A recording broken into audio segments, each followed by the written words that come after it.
um vento veemente, impetuoso, e encheu toda a casa onde eles estavam, e foram vistas sobre eles línguas repartidas como de fogo, e todos foram cheios do Espírito Santo.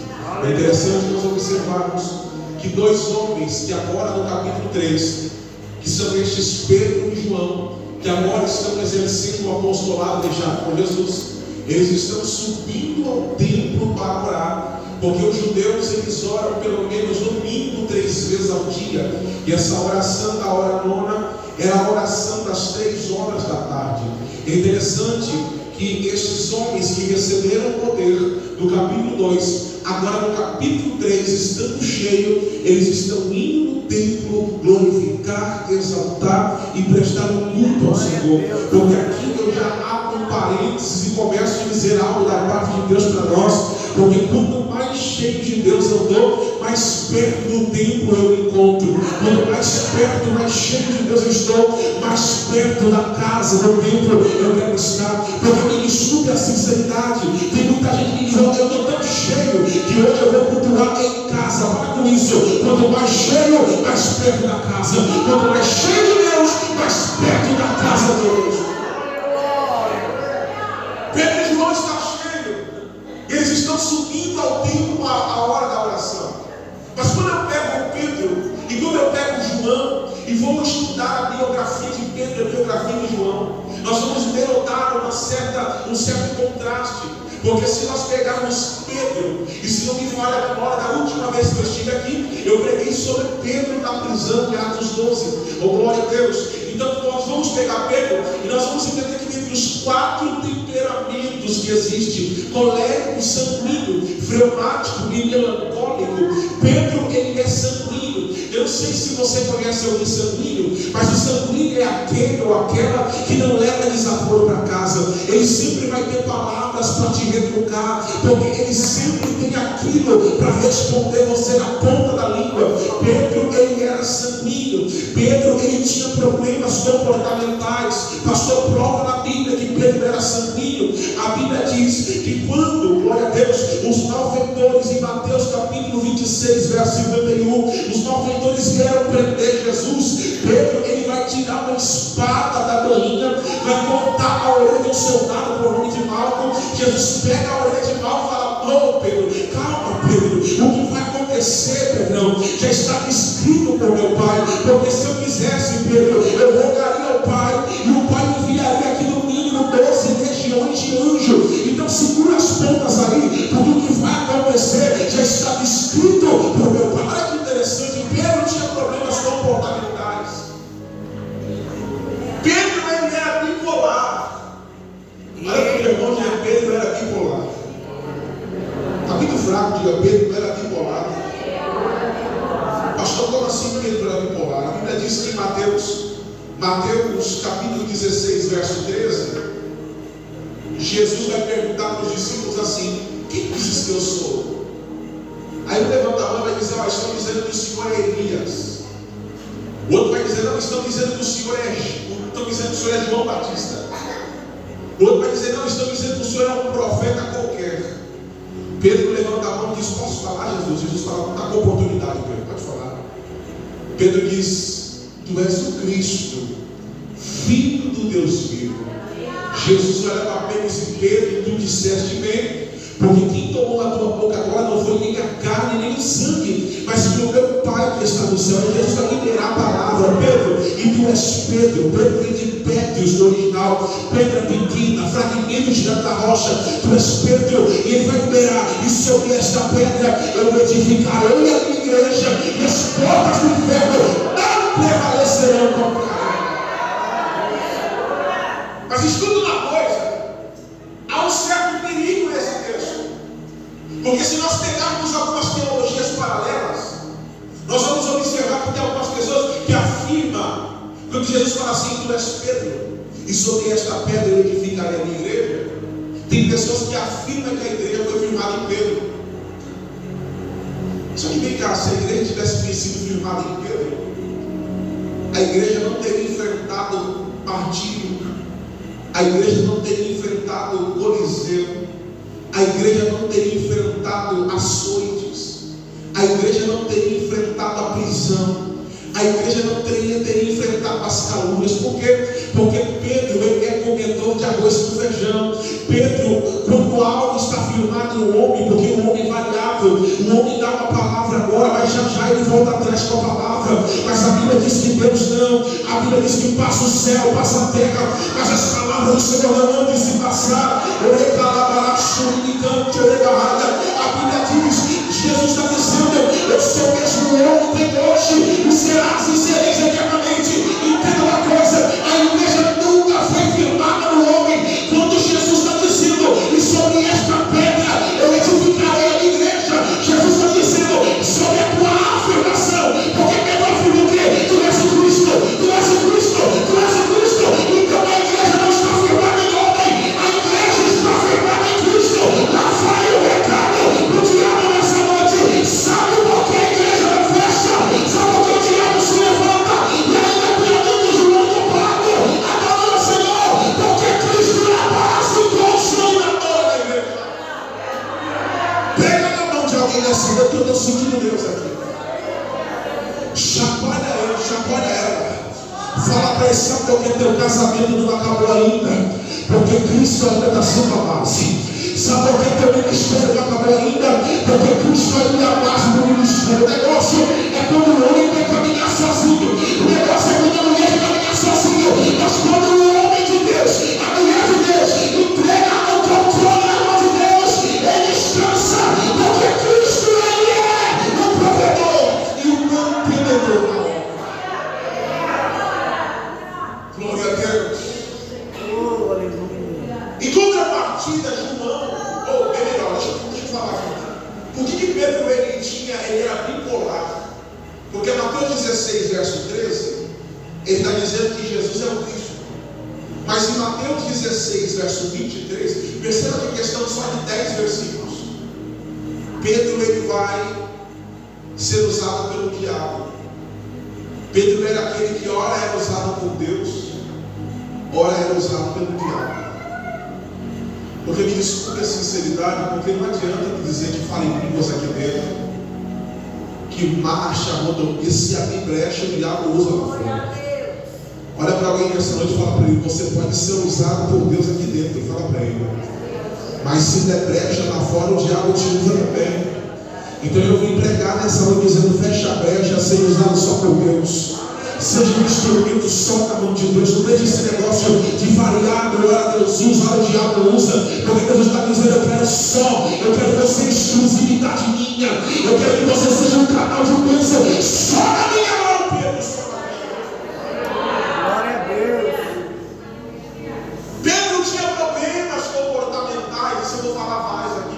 Pedro também foi aquele que negou Jesus sabendo que é negado. E assim por diante. Mas quando eu olho para João ele era fleumático.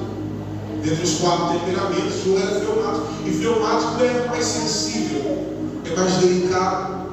João era aquele que reclinava a cabeça nos ombros de Jesus. João foi aquele que viu a via dolorosa. Ele presenciou com cautela, minuciosamente, porque ele era diferente. É bem verdade que Pedro era mais usado que João, mas João ele foi mais significativo de Pedro. Por que, pastor? Porque a Bíblia vai mostrar que Pedro ele só tem 2 livros, 2 epístolas, 1 de Pedro e 2 de Pedro.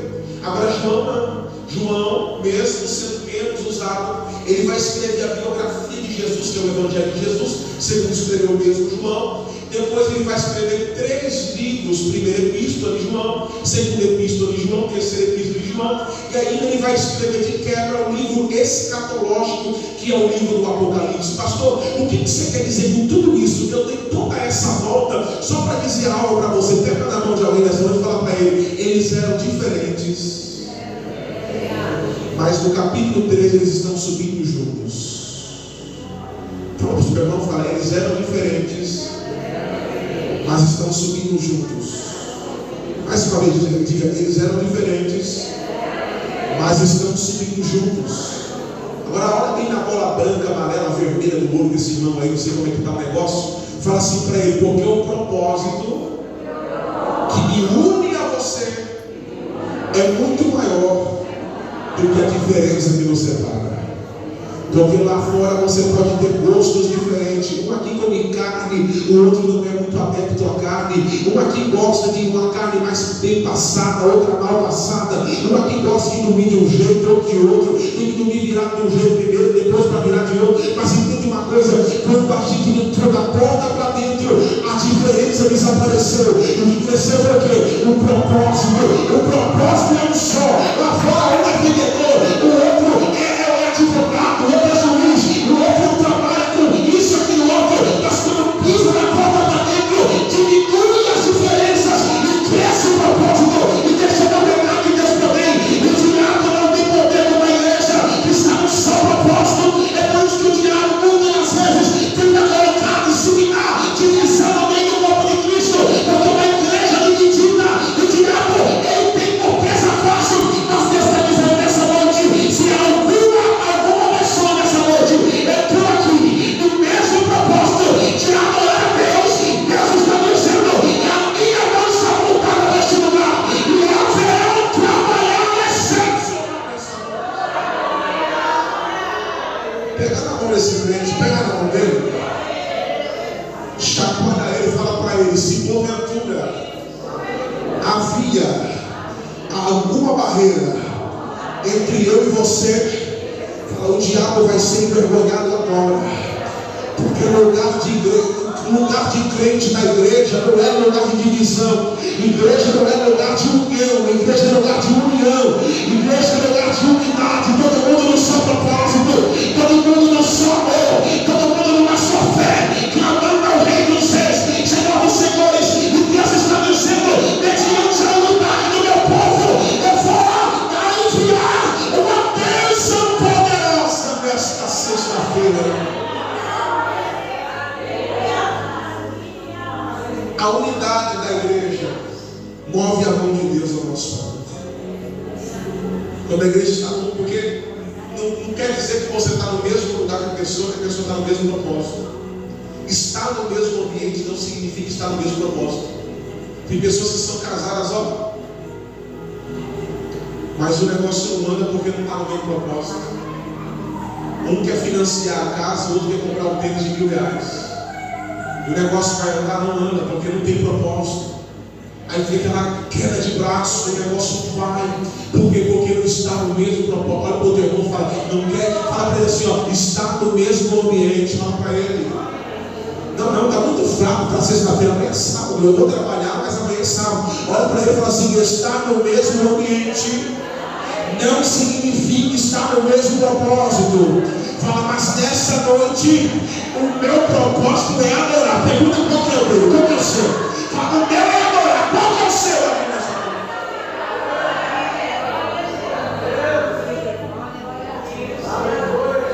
Eles estão subindo no mesmo propósito. Olha que interessante. Eles eram diferentes, mas estão subindo juntos no mesmo propósito. E esse culto aqui era o culto das 3 horas da tarde. E tem uma coisa, não é que eu sou adepto da numerologia, mas não é isso. Mas quando eu fui estudar sobre o número 3 da Bíblia, o número 3 tem uma grande representação. O número 7 é um número muito importante, significativo. Mas o número 3 também tem a sua representação e a sua importância com acontecimentos que ocorreram no número 3 na Bíblia. A Bíblia diz que quando Lúcifer ele veio do céu para a terra, ele trouxe consigo que a terça parte dos anjos. A Bíblia diz que foram 3 que caíram no jardim do Éden: a serpente, Adão e Eva. A Bíblia diz que foram 3 monstros que foram lançados na área de fogo ardente, sendo eles Misael, Ananias e Azarias, que depois teriam seus nomes mudados para Sadraque, Mesaque e Abednego. A Bíblia diz que foram 3 dias e 3 noites que Jonas ele vai passar no ventre de um grande peixe. A Bíblia diz sobre a tricotomia humana. Paulo vai dizer a Timóteo que Deus constituiu o homem corpo, alma e espírito. A Bíblia vai mencionar sobre triunfo Deus, Pai, Filho e Espírito Santo. E para você dar uma glória a Deus, eu vou concluir, para você entender sobre o número 3. A Bíblia diz que quando Jesus ele foi preso pelos malfeitores, agora vai começar a sequência de martírio e açoites. Jesus vai ganhar presente.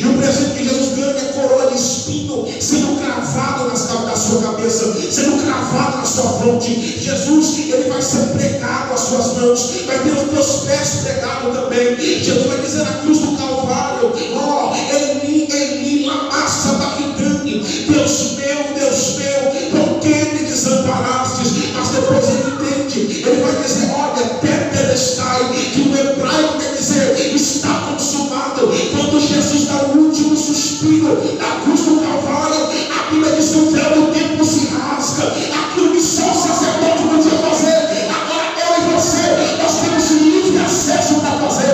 Tem detalhe: depois que Jesus entregou a sua vida na mão do Pai, entregou o teu espírito na mão do Pai, lá pede o corpo de Jesus, e agora vão colocar no sepulcro. Vem cá, Jesus não tinha sepulcro, Jesus não pagava interplano, Jesus não pagava tia, Jesus não tinha botou sepulcro, e colocaram o corpo de Jesus, foi um sepulcro emprestado de um homem por nome de José de Arimateia. A Bíblia diz que colocam Jesus lá. Primeiro dia se passa, segundo dia se passa, terceiro dia se passa, agora lá vai Maria Madalena visitar o sepulcro no terceiro dia. E quando Maria chega no sepulcro, tem surpresa, porque a Bíblia diz que a pedra que tampava o sepulcro estava removida. E quando ela entra no sepulcro, cadê o corpo do mestre? Não está mais lá. E a preocupação do coração dela é: roubaram o mestre, roubaram o mestre, roubaram Jesus. De repente o anjo aparece dizendo: mulher, porque procura entre os mortos quem vive, porque procura entre os mortos aquele que está vivo. Levanta a mão para cima que eu vou profetizar: o meu Deus está vivo, o Deus Jesus está vivo, o nosso Deus está vivo, está aqui neste lugar recebendo esse culto nessa noite. Levanta a mão para cima, levanta a mão para cima, coloca a mão no ombro também, com todo carinho, e me ajuda a pregar. Fala assim para ele, assim, ó, com todo respeito. Não, fala com todo respeito. Fala: o Deus que alguém acredita aí fora, fala com todo respeito, fica numa estante, e quando ele empoeira, tem que pegar um paninho e limpar ele, né? Porque empoeirou. Mas a minha Bíblia diz que, meu Deus, quando eu estou sujo, é ele que vem e me limpa.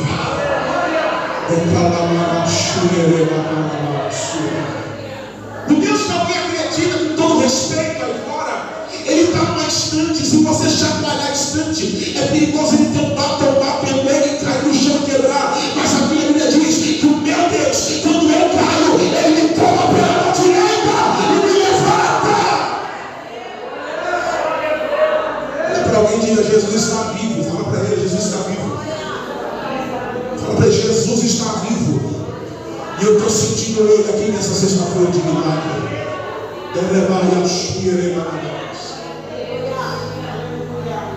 Aí nós subimos. E como que é crente que saiu de culto de poder de Pentecostes?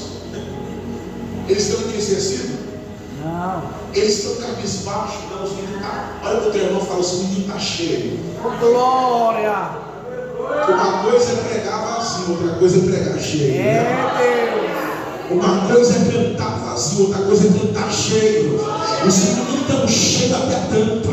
A Bíblia diz que todos os dias alguém, a Bíblia não nomeia esse alguém, mas alguém colocava um coxo na porta do templo chamada Formosa, a pedir esmola aos que entravam no templo. Vem cá, segundo o historiador vai dizer que o templo tinha pelo menos 12 portas, mas a porta Formosa era uma porta de fácil acesso para quem entrava no templo, sendo que ali era uma porta de bronze, e quando o sol batia e refletia, era a coisa mais linda, e todos aqueles que iam orar passavam por ali. Só que todos aqueles, ou toda aquela que se dizia cristão ou servo de Deus, passava pelo homem, tinha coragem de dar esmola para o homem, mas ninguém pegava ele e colocava dentro do templo. Esse homem conhecia a porta do templo, mas ele não conhecia o templo. Ele conhecia o Espírito exterior do templo, mas ele não conhecia o interior do templo. Até porque, irmão, não era nada que alguém fizesse, muitas vezes no caso, isso aqui era medo, porque a cultura judaica da época era muito severa. Lembra lá em João 9, quando Jesus estava indo com os discípulos, e os discípulos estão vendo um homem que era cego de nascença, aí eles vão interrogar Jesus, dizendo: Jesus, quem pegou? Foi ele ou foram seus pais, para que ele nascesse assim? Jesus vai passar o sabão, porque para muita gente, quem está na luta está sinônimo de pecado. Ah, Leonardo está passando pela luta, Leonardo está pecando. Ah, pastor Diego está passando pela luta, pastor Diego está pecando. Não, tem muita coisa na minha e na tua vida que não era o oriundo do pecado, mas é o oriundo da manifestação de Deus. Deus deixa a porta fechar para ele vir com a chave e abrir a porta.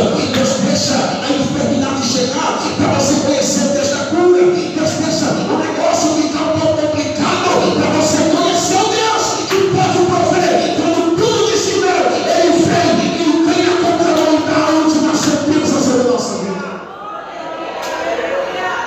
Glória! Quem tinha deficiência naquela época era considerado imundo, não entrava no templo. Esse homem está doente na porta do templo. Crente que entra no templo está dando esmola. Esmola não muda a vida de ninguém.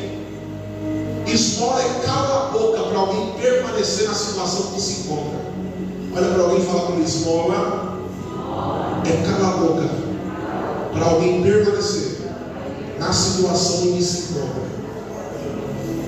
E sabe qual foi a palavra mais associável à esmola que eu encontrei? Maquiagem. A make, sabe a famosa make, maquiagem? Porque a maquiagem ela esconde uma imperfeição. Aí você vê o ator todo bonitão, a atriz, nossa, olha, coisa mais linda. Aí olha para o teu marido e fala: o sangue de Jesus tem poder. Mas também ainda casou, vamos para cima, vamos continuar, vamos trocar o arco, né? E vice-versa. Só que de repente o ator ou a atriz foi comprar um pão de manhã na padaria e não passou maquiagem. E o paparazzi foi lá sem querer e filmou. Aí você olha e fala: mas isso aqui não está igual, né? Mas que está um olho mais levantado que o outro, um buraco aqui, isso aqui eu não tinha visto. Por quê? Porque era maquiagem. A maquiagem tampa uma imperfeição. E me desculpa a sinceridade. Estamos vivendo uma geração de maquiagem. Estamos vivendo uma geração, quer ver uma coisa? Abre o Facebook, abre o Instagram, abre lá o status do WhatsApp. Quantas pessoas não estão ali com a vida maquiada, vida toda destruída. O pai já não conversa mais com a mãe, o marido, a mulher não dorme mais junto, mas para postar foto, para mostrar para alguém, fica, que nós vamos tirar uma foto agora, faz o sorriso, ele vai lá com o sorriso todo amarelado, mas vai tirar foto, vai esfregar na cara de fulana. Deus está dizendo para alguém: chega de esmola, chega de esmola, chega de esmola de atenção, chega de esmola de emprestado de alguém. Deus está dizendo: a partir de hoje você não vai mais depender do homem, você vai depender só de mim. Chega de esmola.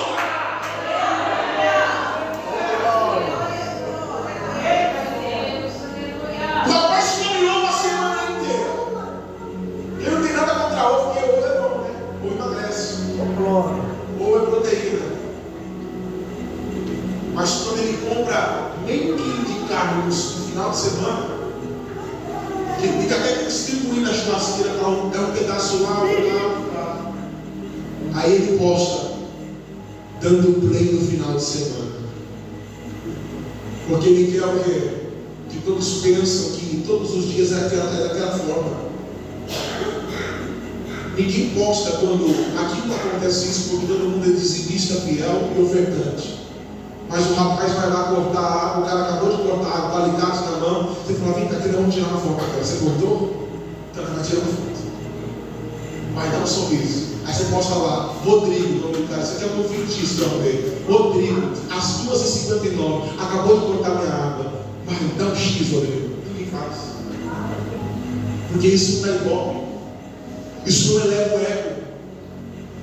Mas as pessoas estão à busca do quê? De se sentir sentir prazeroso, de se sentir com o ego lá em cima, e muitas das vezes estão postando algo que não é. E Deus está dizendo: Leonardo, prega a palavra, libera a palavra, fala na igreja, que se quiser postar, vai postar sim, mas não vai postar na fake news, não, vai postar na transformação que eu vou fazer a partir de hoje. Deus está dizendo: é culto de libertação, seja liberto agora de toda escravidão, toda dependência do homem agora, tudo aquilo que faz você ficar pedindo esmola às pessoas.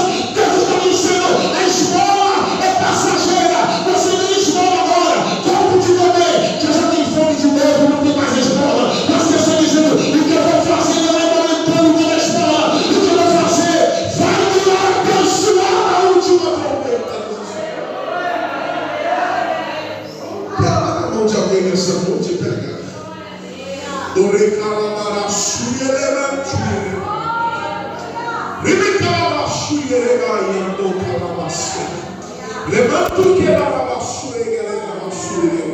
Deus está dizendo: chega de dependência do homem. A partir de hoje vai depender, porque Deus está dizendo assim: ó, muitos correram